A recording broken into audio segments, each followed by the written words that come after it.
Hi guys, today I'm going to take you through the easiest way I know of understanding stress.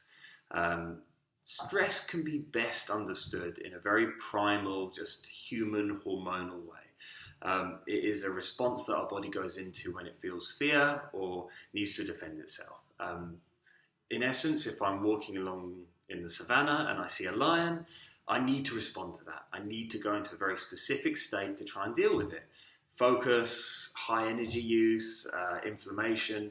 I essentially need to get away from the lion or fight it, ideally get away from it. In that sense, my body gives all of the blood to the muscles, all of the blood to the joint spaces, takes it away from all of the digestive organs, all of the parts of the brain that don't need to be involved there, and it allows me to deal with that lion in the best way I can. The other side of that is if I've escaped the lion, I've had a nice long walk, I know I'm safe again, I know there's no fear, and nothing to be fearful of. I get back to my cave and I relax with my family and friends. I sit down, I eat some food, I sleep, everything's fine. In that place I can heal, I can have social relationships, I can digest, I can reproduce. All of the things that aren't necessary when I'm running away from the lion are important in that sense. Now, in our day-to-day world, we spend a lot of time dealing with the lion and not a huge amount of time allocated to the resting and the healing after having dealt with the lion. Because our lion is our phone, our email, our work colleagues, our family, our existential dread, our fear that we're not, doing something with our lives. There's all sorts of things that can lead to this stress response.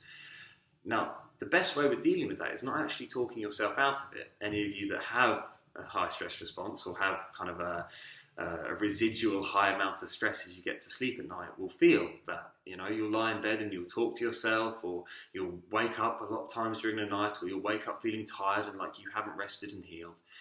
And that mostly is because you go to bed with high levels of adrenaline and cortisol still in your system, and you haven't given time to walk away from the lion and find the relative safety and peace. Now, this is very difficult if we've got really busy work schedules, or if we've got families, or young families especially, can be very challenging.